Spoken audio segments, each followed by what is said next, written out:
David never planned to become obsessed with a graveyard. As a 32-year-old history teacher at a local community college, he spent most days in classrooms and evenings grading papers. His life was ordinary until he stumbled across an old newspaper article about Bachelor's Grove Cemetery while researching local history for his summer class. The article described Bachelor's Grove as one of the most haunted places in Illinois, an abandoned graveyard hidden in the forest preserves southwest of Chicago. What caught David's attention wasn't the ghost stories, which he naturally dismissed, but the cemetery's historical significance dating back to the 1830s. This could make for an interesting field trip, David thought, marking the page before closing his laptop. Little did he know that this casual research note would change everything. The following Saturday morning, David drove out to the Midlothian area, following directions he'd printed out. The cemetery wasn't easy to find. No large signs pointed the way, just small roads winding through the forest preserve. He parked his car and realized he would need to hike the rest of the way in. As David walked along the narrow dirt path cutting through the woods, the sounds of distant traffic faded away. Birds chirped overhead and sunlight filtered through the leaves. It felt peaceful, not at all like the spooky setting he'd expected from the article's descriptions. Some haunted graveyard, he muttered with a smile. Then the trees opened up and Bachelor's Grove appeared before him. The cemetery was smaller than he'd imagined, maybe an acre of land surrounded by woods. Many of the gravestones were toppled over or broken, some half buried in the earth. Others leaned at odd angles, their inscriptions worn away by time and weather. Trash littered the ground, evidence of teenagers who came here at night to scare themselves. David felt a wave of sadness seeing the cemetery in such a state of neglect. These were real people buried here, early settlers and their families who had built communities in this area. They deserved better than this. He took out his camera and began taking pictures, thinking they might be useful for his class. He moved carefully around the graves, noting dates from the 1800s, family names, and the occasional small statue or decoration that had somehow survived decades of vandalism. The air felt strangely still. Despite the summer heat, a coolness hung over the cemetery that made David zip up his light jacket. He told himself it was just the shade from the surrounding trees, though something about the place felt off in a way he couldn't quite explain. Near the back of the cemetery, David found a small pond, more of a large puddle really, that he recognized from his research as the infamous lagoon where, according to legend, gangsters had dumped bodies during Prohibition. He snapped a few pictures, noticing how the water seemed unusually dark and still. As David turned to photograph another section of graves, he glimpsed something white moving between two distant tombstones.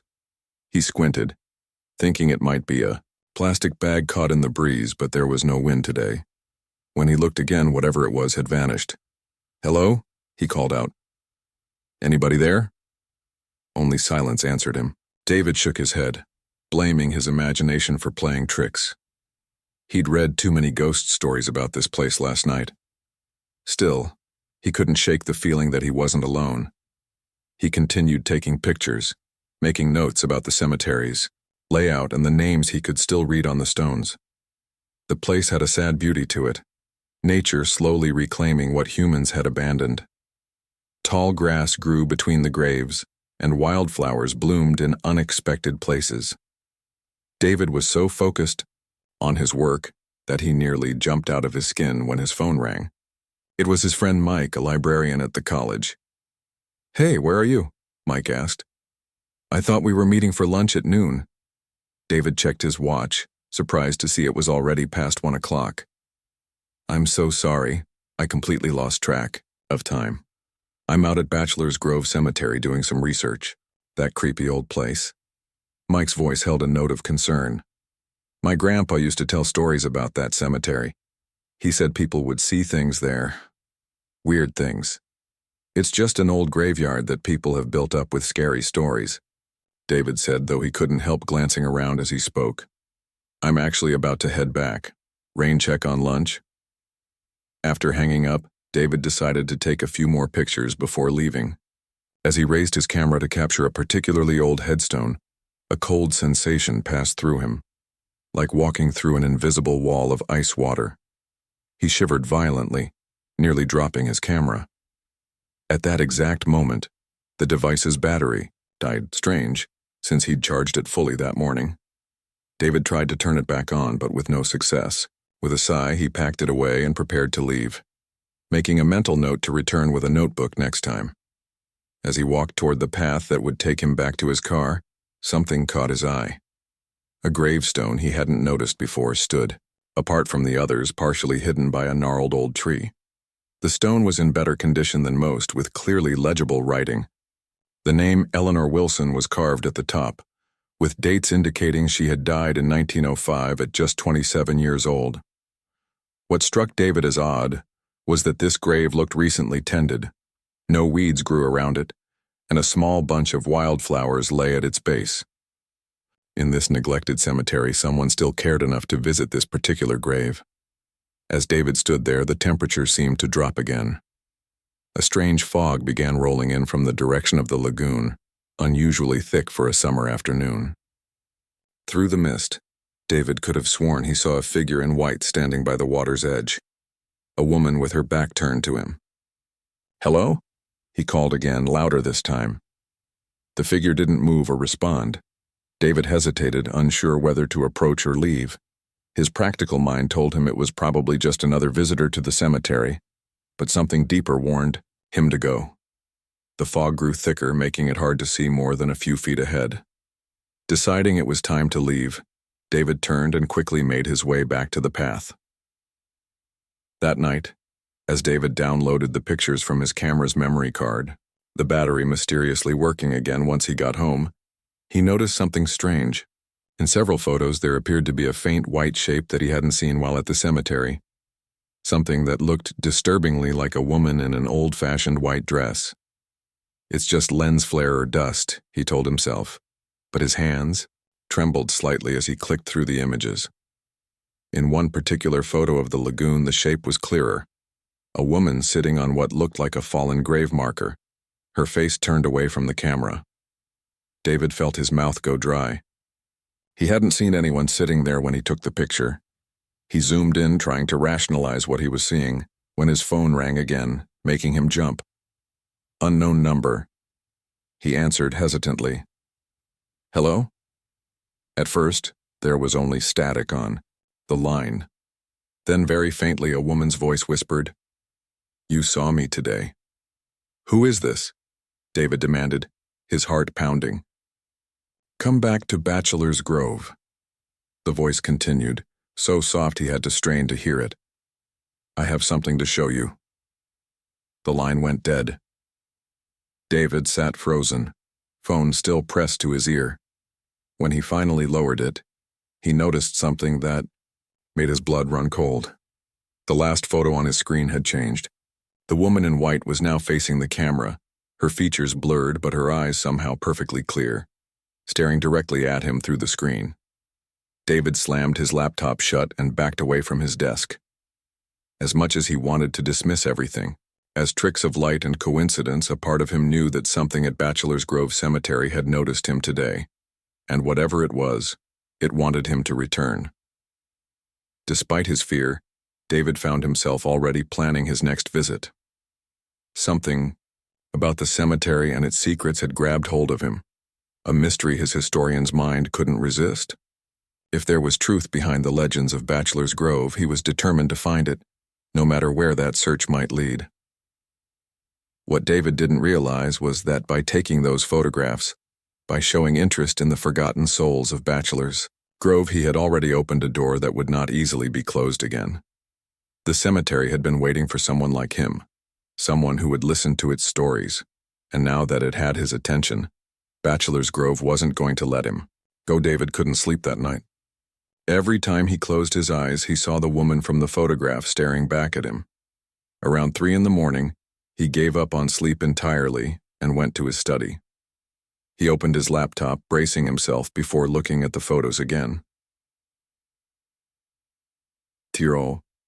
Images were back to normal. The woman's face was no longer visible, just the same blurry white shape he'd originally seen. David rubbed his tired eyes. Had he imagined the whole thing? The phone call, the changing photograph? Maybe he was working too hard. Over the next few days, David tried to focus on his regular life, teaching classes, grading papers, meeting friends for dinner. But his mind kept drifting back to Bachelor's Grove. He found himself staying late at the college library, digging through old newspaper archives and local history books, searching for information about the cemetery. What he discovered fascinated him. Bachelor's Grove got its name from the original settlers of the area, several single men or bachelors who claimed the land in the 1830s. The cemetery served the growing community until the early 1900s when newer, larger cemeteries opened nearby. Over time, Bachelor's Grove fell into disuse and neglect. But it was the more recent history that caught David's attention. Starting in the 1960s, reports of strange happenings began to surface. Visitors claimed to see floating lights, hear unexplained voices, and even witness full-body apparitions. The most famous was the White Lady, or Madonna of Bachelor's Grove, a woman in a white dress seen wandering among the tombstones, supposedly searching for her lost child. David found a newspaper article from 1991 that included a photograph taken by a paranormal research team. The grainy image showed what appeared to be a transparent woman sitting on a grave. The resemblance to what David had captured in his own photos made his skin prickle. There were other stories, too. Tales of a phantom farmhouse that appeared and disappeared, of a two-headed ghost seen near the lagoon, and of a farmer and his plow horse who supposedly drowned in the pond and now haunted its shores. Most people dismissed these as urban legends, stories teenagers told to scare each other, but the consistency of the accounts over decades made David wonder if there might be something more to them. Among the archives, David found mentions of a woman named Eleanor Wilson, the same name he'd seen on that well-kept grave. According to the records, she had died in childbirth in 1905, along with her infant daughter. Her husband, Thomas Wilson, was so distraught that he took his own life a year later. Poor Eleanor, David murmured as he read the account. No wonder she might have unfinished business. Who's Eleanor? The voice made David jump. He looked up to see Mike, his librarian friend, standing over him with a curious expression. Just someone I'm researching, David said quickly. A historical figure. Mike glanced at the papers spread across the table. Bachelor's Grove again? You've been reading about that place for days now. What's going on with you? David hesitated, then sighed. I visited the cemetery last weekend and, I don't know, Mike, I saw something there. Or I think I did. Like a ghost? Mike's eyebrows shot up. Not exactly. Just something I can't explain. David pulled out his phone and showed Mike the photos. Mike studied them, frowning. I don't see anything unusual. Look closer, near the lagoon. See that white shape? Mike squinted. Maybe. Could be anything, though. Light reflection, camera issue. That's what I thought too, David admitted. But then some weird things happened. He told Mike about the cold spot, the dead battery, and the phone call. He left out the part about the changing photograph, afraid it sounded too crazy. You know, what I think, Mike said after a moment. I think you're a history teacher who's gotten interested in a historical place. Nothing wrong with that. But all these ghost stories are messing with your head. David nodded slowly. Mike was probably right. There had to be logical explanations for everything that had happened. Tell you what, Mike continued. I'm free this Saturday. Why don't I go with you to this creepy cemetery? 2 sets of eyes are better than 1. You'd do that? Sure. Besides, I'm curious now. And if there really is a ghost, I want to see it, too. The following Saturday dawned clear and cool. David picked up Mike early, and they drove out to the forest preserve, bringing extra camera batteries, flashlights, though they planned to leave well before dark, and a digital voice recorder Mike had borrowed from the library's media center.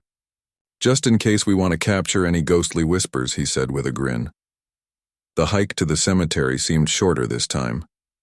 As they approached, David felt a strange mix of excitement and dread.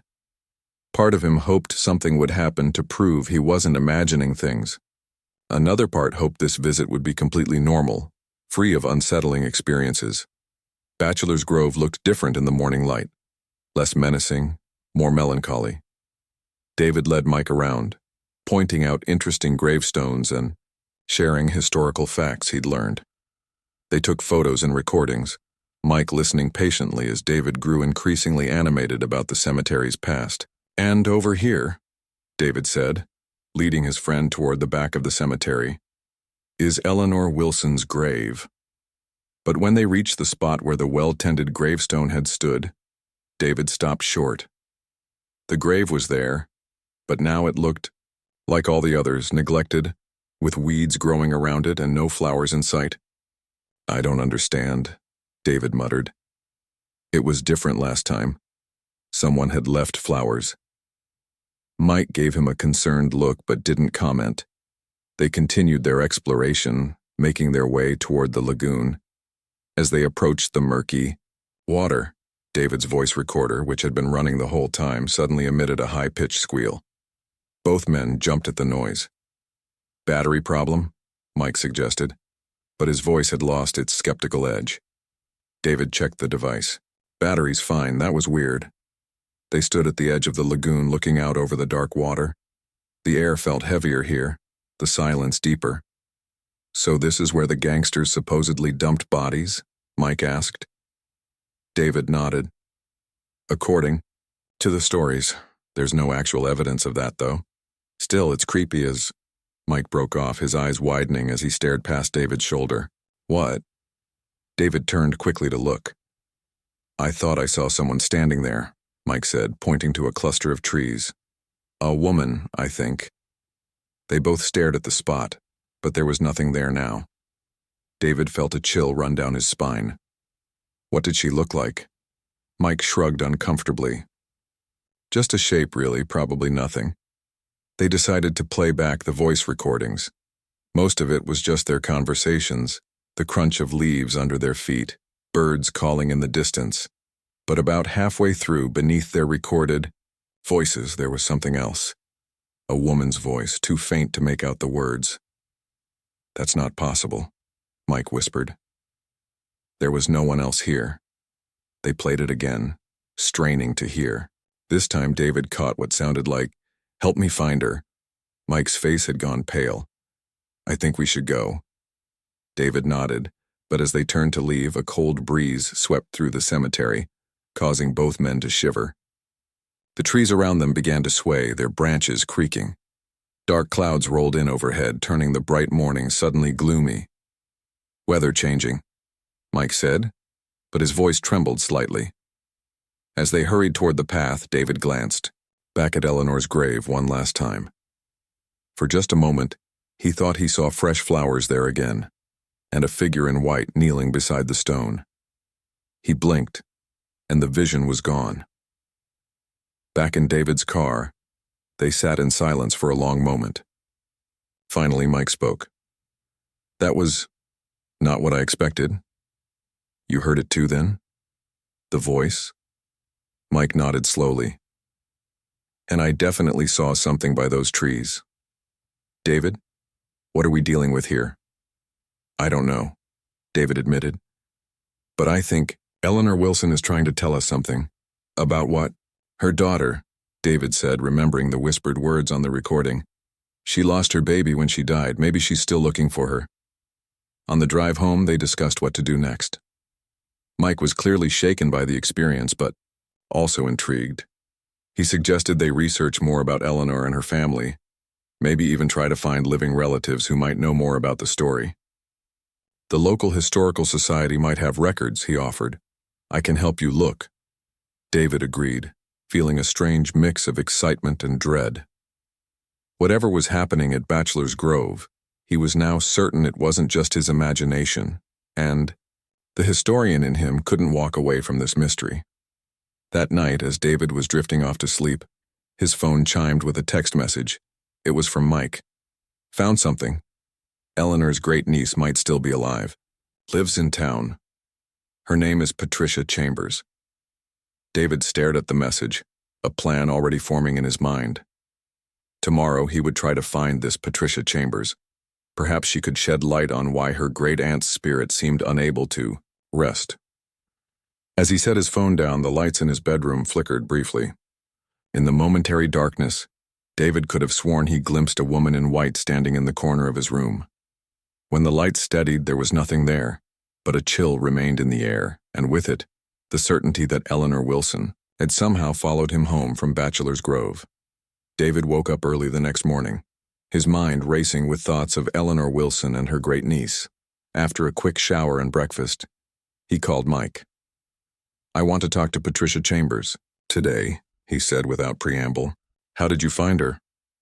"Good morning to you too," Mike replied, sounding amused. "I did some digging in the county records.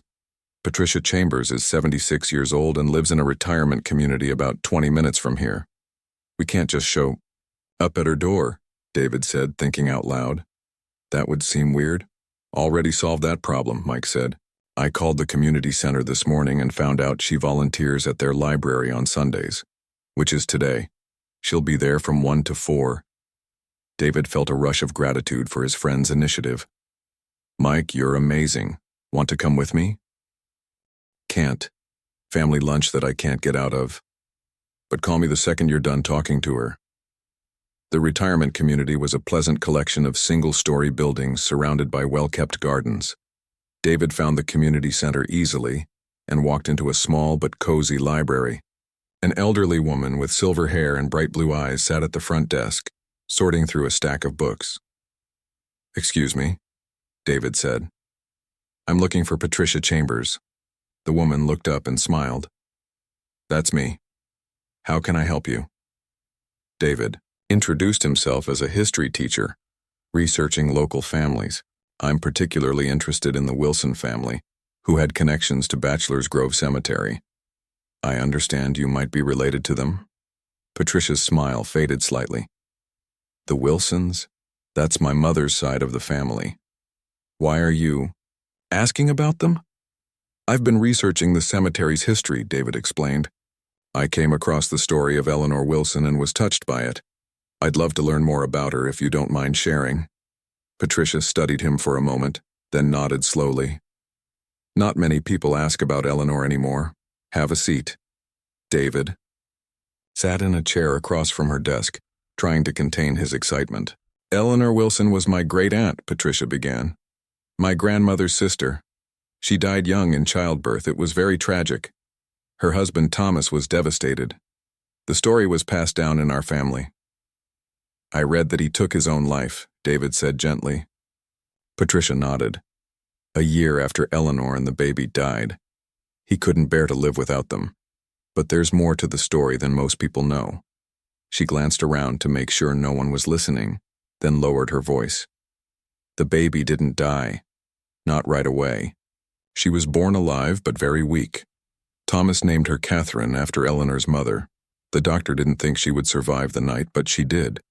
She lived for 3 days. David leaned forward. "What happened to her?" According to family stories, Thomas was half mad with grief over Eleanor's death. He wasn't thinking clearly.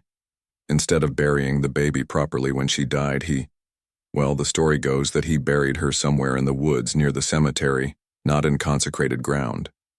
He buried her outside the cemetery? David felt a chill run down his spine. Yes. He was out of his mind with grief, you understand. Later, when he came to his senses, he couldn't remember exactly where he'd buried her. He spent months searching the woods around Bachelor's Grove, trying to find his daughter's grave so he could move her into the cemetery with Eleanor.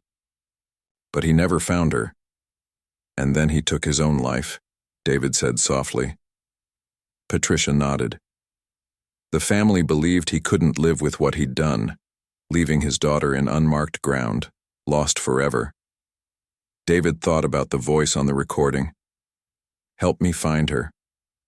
Mrs. Chambers, this might sound strange, but do you believe in ghosts? Patricia didn't seem surprised by the question.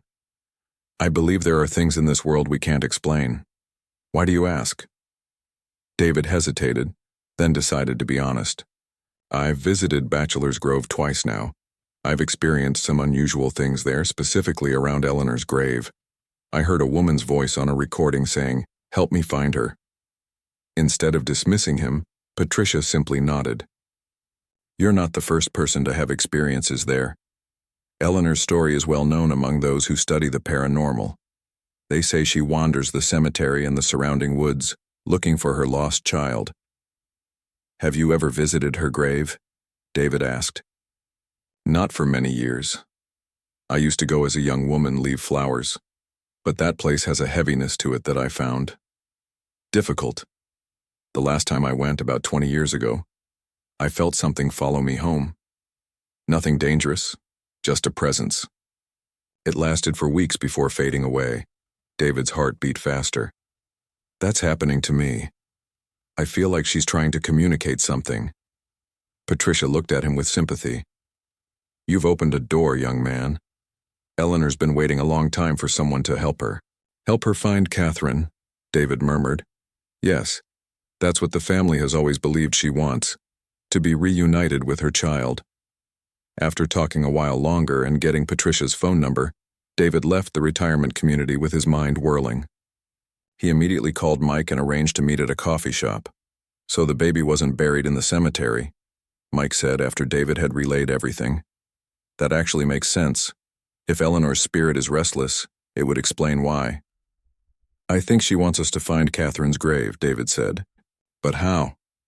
It's been over 100 years. Even if we searched the woods, how would we know where to look? Mike tapped his fingers thoughtfully on the table. We need to think about this logically. If Thomas Wilson buried his daughter in the woods, he would have picked a spot that meant something to him and Eleanor. Somewhere special. Patricia mentioned that Eleanor and Thomas used to picnic in those woods before they were married. There might have been a special spot. It's worth looking into. But David, are you sure you want to get more involved in this? It's getting pretty deep. David thought about the figure he'd glimpsed in his bedroom, the chill that seemed to follow him now. I'm already involved, Mike. I think Eleanor chose me for some reason. I need to see this through. They spent the rest of the day researching, poring over old maps of the forest preserve and reading everything they could find about the Wilson family. David even called Patricia again to ask more questions about family stories regarding Eleanor and Thomas. By evening, they had formed a theory. Based on Patricia's recollections of family stories, Eleanor and Thomas had often visited a large oak tree near a small stream, not far from what would later become the cemetery. If Thomas had buried his daughter anywhere, that seemed the most likely spot. We should go back tomorrow, David said. We can search that area. Mike looked hesitant. I'm not sure about this, David. What if we actually find something? There are laws about disturbing graves, even unmarked ones. We're not going to dig anything up, David assured him. We just want to find the location. If we do, we can tell Patricia, maybe arrange a proper memorial or something. That night, David had trouble sleeping again. The temperature in his bedroom kept fluctuating, 1 minute too warm, the next freezing cold. Around midnight, he sat up in bed, sensing he wasn't alone. Eleanor? He said softly into the darkness. Is that you? No answer came, but his bedside lamp flickered on and off 3 times. David swallowed hard. We're trying to help you. We think we know where Catherine might be. We're going to look tomorrow. The air seemed to grow warmer, as if in response. David lay back down, feeling strangely comforted. We'll find her, he whispered as he drifted off to sleep. The next day was overcast, the sky heavy with clouds that threatened rain. David and Mike drove to Bachelor's Grove in silence, both lost in their thoughts. They'd brought a map of the area, marking the spot where they believed the old oak tree might have stood. They hiked past the cemetery without stopping and continued deeper into the woods. The trees grew thicker here, the path less defined. After about 20 minutes of walking, they reached a small stream. This must be it, David said, looking around. Now we just need to find evidence of an old oak tree. They searched the area, methodically, looking for any sign of a large tree that might have stood for a century or more. Eventually, Mike called out from about 50 yards upstream. David, I think I found something. David hurried over. Mike was standing by a massive tree stump, its surface weathered and partially covered with moss. The remains of what had once been an enormous oak.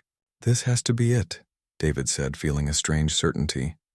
This is where they used to meet. They began searching the area around the stump, looking for anything unusual.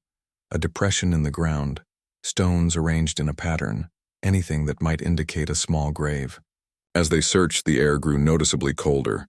A fog began to roll in, seeming to come from nowhere, wrapping around the trees and limiting visibility. "David," Mike said, his voice tight. "I don't like this." Before David could respond, they heard it. A soft, mournful cry that seemed to come from everywhere and nowhere at once. It sounded like a woman weeping. The fog swirled more intensely, and within it, David could make out a faint shape, the now familiar figure of a woman in white. She was more visible than before, her features distinguishable, though still transparent. She looked young and sad, her eyes fixed on something beyond them. "Eleanor," David whispered. The figure raised her arm slowly, pointing to a spot near the base of the tree stump. Then she faded, the fog dissipating with her. David and Mike looked at each other, then moved carefully to where she had pointed. There, half buried in the earth and covered with decades of fallen leaves, was a small stone marker, no bigger than a brick. It had a single letter carved crudely into its surface. "C. Catherine," Mike breathed. David felt tears in his eyes. "We found her, Eleanor," he said aloud. "We found your daughter." The woods were completely still now, the earlier chill replaced by a gentle warmth.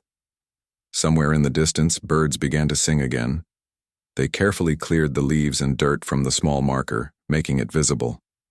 They didn't disturb the earth beneath it as they had promised. "What now?" Mike asked. "Now we tell Patricia," David said. "The family should decide what happens next. Maybe they'll want to place a proper marker here, or maybe they'll want to move Catherine to rest beside her mother in the cemetery." As they walked back toward the cemetery and their car beyond, David felt lighter somehow. The heaviness that had followed him since his first visit to Bachelor's Grove was gone. In the days that followed, David helped Patricia and her family organize a small private ceremony at the site of Catherine's grave. A proper headstone was placed there with her full name and dates. Patricia thanked David with tears in her eyes, saying a family wound had finally been healed after more than a century. David visited Eleanor's grave one last time after the ceremony. The cemetery felt different now, peaceful rather than eerie. As he stood before her headstone, he saw that fresh flowers had been placed there, undoubtedly by Patricia's family. "Rest well, Eleanor," he said softly. "She's not lost anymore." A warm breeze ruffled his hair, and for just a moment, David thought, he saw two figures walking hand in hand among the distant trees, a woman in white and a small child. Then they were gone, and Bachelor's Grove was just an old cemetery once more, its secrets finally at rest. 2 months passed after the discovery of Catherine's grave. Life returned to normal for David, teaching classes, grading papers, meeting friends for coffee. Sometimes it felt like his experiences at Bachelor's Grove had been nothing more than a vivid dream, but the small framed photo on his desk, showing Patricia Chambers standing beside Catherine's new headstone, reminded him it had all been real. David had kept his promise to Patricia. He hadn't shared the full story with anyone except Mike. They'd agreed that some stories weren't meant for classroom lectures or casual conversation. The Wilson family deserved their privacy, and Eleanor and Catherine deserved their peace. Fall arrived, turning the trees around campus brilliant shades of red and gold. David found himself thinking less and less about Bachelor's Grove. The strange occurrences in his apartment, the cold spots, the flickering lights, had stopped completely after Catherine's grave received its proper marker. He took this as confirmation that Eleanor's spirit had finally found rest. Then one evening in late October, as David was preparing lecture notes for his class on local history, his phone rang. It was Patricia Chambers. "David," she said, her voice tight with worry. "Something's happening. I need your help." "What's wrong?" David asked, immediately concerned. He'd grown fond of the elderly woman during their time working together on Catherine's memorial. "It's the family photo albums. I was going through them yesterday and, well, there are pictures missing. Pictures of Eleanor and Thomas." David frowned. Could they have been misplaced? No, I'm certain they were there before, and that's not all. Last night I heard noises in my living room. When I went to check, all the photo albums were open on the coffee table. I didn't leave them that way. Chill ran down David's spine. Have you been to Bachelor's Grove recently? Not since Catherine's ceremony, but David, I think something followed me home, just like before. I'll come over, David said immediately. Give me your address. 30 minutes later, David was sitting in Patricia's cozy living room, looking through the family photo albums spread across her coffee table. Several pages had empty spaces where photos should have been, the slight discoloration of the page around them showing something had been removed recently. These were all pictures of Eleanor and Thomas together, Patricia explained, pointing to the empty spots. Family picnics, their wedding day, moments from their life together. And you're sure they were here before? Patricia nodded firmly. I looked through these albums just last month when my granddaughter was doing a school project on family history. All the photos were intact then. David sat back, thinking. You said you felt something follow you home from the cemetery years. Ego. What happened then? How did it end? Patricia's forehead creased in concentration. It lasted about a month. Little things. Objects moving, cold spots, that feeling of being watched. Then one day my late husband found an old locket in our backyard while gardening. Inside was a tiny photo of a woman who looked like Eleanor, based on our family pictures. We figured it must have been hers, though how it got in our yard we never knew. What did you do with the locket? David asked, suddenly alert. We took it to Bachelor's Grove and left it on Eleanor's grave. After that, the strange occurrences stopped. David nodded slowly, a theory forming in his mind. Patricia, I think we might not be dealing with Eleanor this time. What if it's Thomas? Thomas? Eleanor's husband? Patricia looked startled. Think about it, we helped Eleanor find Catherine. They're both at peace now. But Thomas died by suicide, separated from his family. What if he's still trapped, still searching? For what? For them. For proof of the happiness they once shared. The missing photos. They're all of Eleanor and Thomas together, right? Happy. Moments from their life? Patricia's eyes widened. You think Thomas is taking the photos? It's possible. People who die by suicide are often said to have troubled spirits. Maybe he can't move on, can't find Eleanor and Catherine, even though they've found peace. Patricia sat quietly for a moment, absorbing this idea. So what do we do? Do you have any personal items that belonged to Thomas? Something we could take to his grave, like you did with Eleanor's locket? Patricia thought for a moment. I might. Let me check my mother's keepsake box. She returned a few minutes later with a small wooden box. Inside, among various family trinkets, was a pocket watch with the initials TW engraved on the back. This was Thomas's, Patricia said, holding it carefully. It's been passed down through the family. My mother gave it to me for safekeeping years ago. David looked at the watch with a mixture of awe and apprehension. This might be exactly what we need. They agreed to visit Bachelor's Grove the next day. Patricia insisted on coming along despite David's concerns about her age and the difficult terrain. This is my family's story, she said firmly. I need to see it through. That night, David called Mike to update him on the situation and ask Al if he wanted to join them. Mike was hesitant. I don't know, man. I thought this was over. You said Eleanor and Catherine were at peace. They are. But I think Thomas might still be searching for them. Come on, Mike. One last trip to Bachelor's Grove. For closure. Mike sighed audibly. Fine. But this is definitely the last time. These ghosts are starting to take up too much of my social calendar. The next day dawned cold and clear. The three of them met at the entrance to the forest preserve, David, Mike, and Patricia, who insisted on walking the path herself despite her age, using a sturdy cane for support. Bachelor's Grove looked different in the autumn light. The trees surrounding the cemetery blazed with color, and fallen leaves carpeted the ground. It should have been beautiful, but there was still that underlying sense of sadness that never quite left the place. They made their way to Thomas Wilson's, grave which lay beside Eleanor's. Unlike her well-kept headstone, his was neglected and tilted slightly to one side. No one had been leaving flowers here. Poor Thomas, Patricia murmured. The family never quite forgave him, I think. For what he did to Catherine, and then for taking his own life. As they stood before the grave, a cold wind picked up, swirling the fallen leaves around their feet. The temperature seemed to drop several degrees in seconds. "He's here," David said softly. Patricia stepped forward, the pocket watch clutched in her hand. "Thomas Wilson," she said, her voice stronger than David expected. "I'm your great-niece. We've come to help you find peace." The wind gusted harder, and a branch snapped somewhere nearby, making them all jump. "We know you're looking for Eleanor and Catherine," Patricia continued. "You need to know that they're together now. Catherine has been found. She has a proper grave. Eleanor is at peace." She placed the pocket watch carefully on top of Thomas's headstone. "This belonged to you. We're returning it now as a sign of forgiveness. The family forgives you, Thomas. It's time for you to forgive yourself." For a moment, nothing happened. Then, slowly, the pocket watch's lid clicked open of its own accord. Inside was a tiny compartment that none of them had noticed before.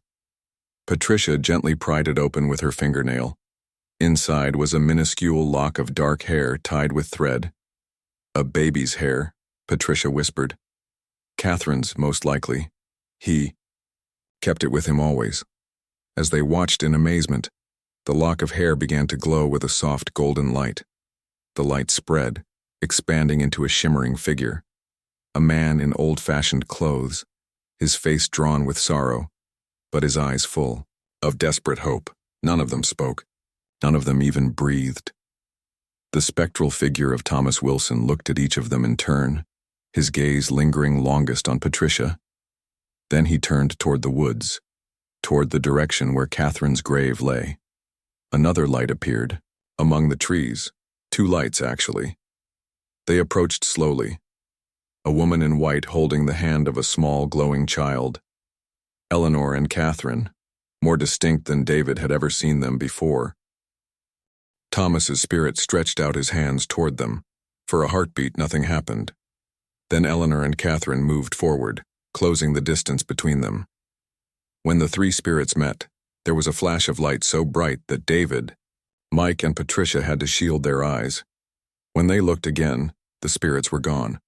The pocket watch lay closed on Thomas's headstone, looking older and more tarnished than before, as if it had aged decades in moments. "They're together," Patricia said, tears streaming down her face. "After all this time, they're finally together." The walk back to their cars was quiet, each of them lost in their own thoughts. As they reached the parking area, Patricia turned to David and Mike. "Thank you both. My family has carried this sadness for generations without really understanding it. I think we can finally let it go now." "What will you tell the rest of your family?" David asked. Patricia smiled. "The truth, that the Wilson family is whole again, in whatever comes after this life, and that sometimes old wrongs can be made right, even after 100 years. In the weeks that followed, David noticed subtle changes in his perspective. He found himself more patient with his students, more appreciative of small moments of beauty and connection. His academic interest in history had always been intellectual, focused on facts and dates. Now he understood that history was really about people, their loves, their losses, their unfinished business. He visited Bachelor's Grove one more time, alone, on a crisp November afternoon. The cemetery felt different now, just an old graveyard, its supernatural weight lifted. He left flowers on all 3 Wilson graves, Eleanor's, Thomas's, and the new marker for Catherine in the woods beyond. As he walked back to his car, David thought he glimpsed 3 figures walking hand in hand among the distant trees. A man, a woman, and a small child. But when he looked again, there was nothing there but autumn leaves dancing in the wind. Some stories have endings that can't be Found in history books, David reflected. Some forms of peace leave no trace except in the hearts of those who helped create them. And sometimes the most important historical discoveries aren't about facts at all, but about healing wounds that time alone could not mend. Winter came to Illinois, blanketing Bachelor's Grove Cemetery in snow and silence. For nearly 2 months after the Wilson family spirits had reunited, David had experienced no unusual events. His apartment felt normal again. No cold spots, no flickering lights, no sense of being watched. The story seemed truly over. David had turned his experience into something positive. He'd started a small local history group focused on preserving the stories of forgotten places like Bachelor's Grove. His students loved the new approach to his classes, which now included more personal narratives and less dry recitation of dates. Mike had even joined him in creating a respectful documentation project about the cemetery, carefully avoiding any sensationalism about its ghostly reputation. Patricia Chambers had become a regular guest speaker for David's history group, sharing her family's connection to the area and the importance of remembering those who came before. The Wilson family story had been shared with her relatives, many of whom reported feeling a sense of closure about their family's troubled past. All was, well, or so it seemed. One snowy evening in late January, David was grading papers in his living room when his phone rang. It was Mike. "You need to come to the library." "Right now," Mike said without preamble, his voice tight. "What's wrong?" "Just come, and bring that old map of Bachelor's Grove we used. The one with the marked locations." 30 minutes later, David hurried into the college library, stamping snow from his boots. The building was mostly empty due to the weather and the late hour. He found Mike in the local history section, surrounded by old newspapers spread across a table. "Look at this," Mike said by way of greeting, pointing to a yellowed newspaper from 1907. David leaned in to read the headline. "Tragedy strikes again at Bachelor's Grove. Young woman found dead near cemetery." "I was researching something completely unrelated," Mike explained. "When I found this by accident, read it." The article described how a young woman named Alice Turner had been found dead in the woods near Bachelor's Grove Cemetery in December 1907. She had apparently died of exposure during a snowstorm. The peculiar part was that she had no reason to be in that remote area, especially during winter weather. More strangely, she was found holding a child's shoe that didn't belong to any of her family members. This happened 2 years after Eleanor died and 1 year after Thomas's suicide, Mike pointed out. "And look at this part." David read further. Miss Turner had recently been employed as a nurse for several local families. Authorities are puzzled by her presence near the cemetery, as she had no known connection to the area. Her grieving parents claim she had been acting strangely in the weeks before her death, speaking of a lost child she needed to find. David felt a chill that had nothing to do with the winter weather. "You think this is connected to the Wilsons?" "Keep reading," Mike urged. The article continued to explain that Alice Turner had briefly worked for a family named Wilson 2 years prior, helping care for a woman during a difficult pregnancy. The woman, Eleanor Wilson, had died during childbirth. "She was Eleanor's nurse," David whispered. "She was there when Eleanor and Catherine died. And 2 years later, she mysteriously went looking for a lost child near Bachelor's Grove and died in the process," Mike added, "holding a child's shoe that wasn't from her family." David sat down heavily. "Catherine's shoe. It had to be. But why? The Wilson spirits are at peace now. We saw them reunite." "I don't think this is about the Wilsons anymore," Mike said gravely. "I think it's about Alice. What if she feels responsible somehow? What if she's still out there, still searching?" David rubbed his face, feeling the weight of this new information. "Where is Alice Turner buried? Not in Bachelor's Grove, I assume?" Mike shook his head. "The article says she was buried in Oakwood Cemetery about 5 miles from here. It still exists." "We should talk to Patricia," David decided. "She might know if there's any family connection to this Alice Turner." The next day they met Patricia at her retirement community. Despite the grim weather, she welcomed them warmly and listened intently as they shared their discovery. "Alice, Turner, Patricia repeated thoughtfully. The name sounds vaguely familiar. Let me check something. She disappeared into her bedroom and returned with a leather-bound journal. This belonged to my grandmother. She kept records of family stories. Patricia flipped through the pages slowly, her fingers tracing the faded handwriting. Here, she said finally. Alice Turner is mentioned. She was indeed Eleanor's nurse during her pregnancy and delivery. According to this, the family blamed her partially for Eleanor's death. Why? David asked. It says she left Eleanor alone for several hours during early labor to tend to another patient. By the time she returned, Eleanor was in distress. The doctor was called, but it was too late to save her. So Alice might have felt guilty, Mike suggested. More than guilty, Patricia continued reading. My grandmother writes that Alice was devastated. She came to Eleanor's funeral and tried to speak to Thomas, but he refused to acknowledge her. After that, she reportedly became obsessed with the baby Catherine, saying she could have saved her if given more time. And 2 years later, she died in the woods near Bachelor's Grove, David said. Looking for Catherine's grave, most likely. Poor woman, Patricia murmured, carrying that guilt with her all that time. They decided to visit Oakwood Cemetery the following weekend. Unlike Bachelor's Grove, Oakwood was a well-maintained cemetery with clear paths and organized plots.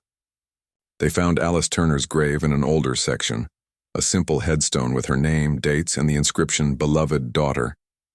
No husband or children, Patricia observed. She died young, only 28. As they stood before the grave, the winter, wind picked up, swirling snow around their feet. Despite the bitter cold, David felt a sudden urge to visit Bachelor's Grove. I think we need to go there next, he said. Today? Mike looked at him like he'd lost his mind. In this weather? The path will be covered in snow. I know, but it feels important somehow. Patricia nodded. I feel it too. Like we're being called there. Mike sighed dramatically. Fine, but if I freeze to death, I'm coming back to haunt both of you. Bachelor's Grove was transformed by winter. The bare trees stood like sentinels around the snow-covered graves. The path was indeed difficult, but they managed, helping Patricia carefully along the slippery ground. I'm not sure what we're looking for, David admitted as they reached the cemetery entrance. Let's go to Catherine's grave, Patricia suggested, since that's likely where Alice was heading when she died. They trudged through the snow toward the woods beyond the cemetery, following the now familiar path to where Catherine's headstone stood. As they approached, David noticed something strange. A small depression in the snow near the grave, as if someone had recently knelt there. Look, he said, pointing. Those look like fresh marks. They moved closer. In the snow beside Catherine's grave was a clear impression. Someone had been kneeling there, and next to the kneeling mark was a small, child-sized footprint. That's impossible, Mike whispered. No child has been out here in this weather. Before any of them could speak again, they heard it. The faint sound of a woman crying coming from deeper in the woods. They turned as one toward the sound. Through the falling snow, a figure appeared. A young woman in an old-fashioned nurse's uniform, her form semi-transparent in the winter light. She was wandering among the trees, clearly searching for something, her movements desperate and disoriented. Alice Turner, Patricia breathed. The spirit didn't seem to notice them.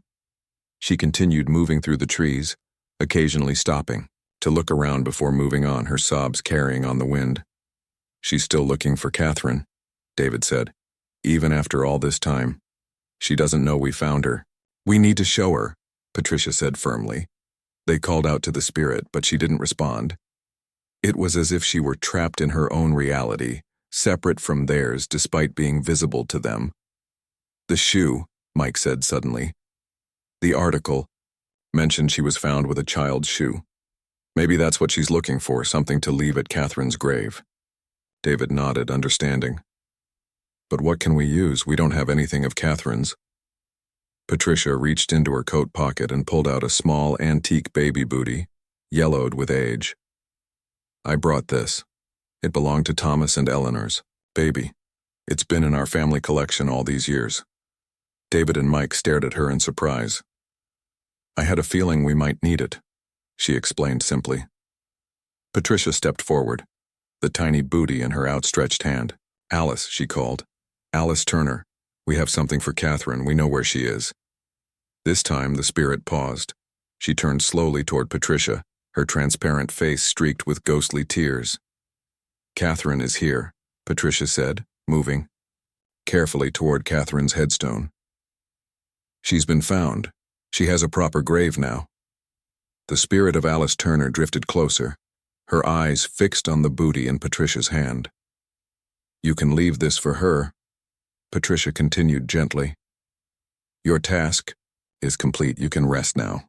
With trembling hands, Patricia placed the tiny booty at the base of Catherine's headstone. For a long moment, nothing happened. Then slowly, Alice's spirit approached the grave. She knelt exactly where the depression in the snow had been, her transparent form matching the outline perfectly. As they watched, Alice placed her hand on the headstone, her expression changing from sorrow to relief. She looked up at them, and for the first time seemed to truly see them. A small smile crossed her face. From the direction of the cemetery came a soft golden light. They turned to see 3 glowing figures at the edge of the trees. Thomas, Eleanor, and little Catherine, holding her parents' hands. Catherine broke away from her parents and ran toward Alice, her tiny feet leaving the same small prints they'd seen in the snow. Alice's spirit rose to greet the child, kneeling down to her level. The little girl wrapped her arms around the nurse in what looked like forgiveness. Alice held her for a moment, then gently guided Catherine back to her parents. The Wilson family nodded to Alice, a gesture of acknowledgement and perhaps forgiveness. Then all 4 spirits began to fade, their light diminishing until they were gone completely, leaving only undisturbed snow where they had stood. "It's over," David said softly. "Truly over. This time." In the months that followed, David, Mike, and Patricia worked together to document the full story of Bachelor's Grove, not just its ghost stories, but the real human lives and tragedies that had unfolded there. They located Alice Turner's living relatives and shared her story with them, bringing peace to another family touched by the cemetery's complex history. David continued his teaching and his local history group, but he never again experienced anything supernatural at Bachelor's Grove. The cemetery became what it was always meant to be, a place of remembrance, its residents finally at rest. Sometimes on winter evenings, David would look out his window at the falling snow and remember the spirits he had helped find peace. He realized that history wasn't just about the past. It was about healing old wounds, finding lost connections, and sometimes helping stories find their proper endings. Bachelor's Grove Cemetery still stands today, a quiet place in the woods, southwest of Chicago. Visitors still come drawn by ghost stories and legends, but those who know the true story understand that the most haunting thing about Bachelor's Grove isn't the spirits that might linger there. It's the very human stories of love, loss, guilt, and eventually forgiveness that echo among its weathered stones.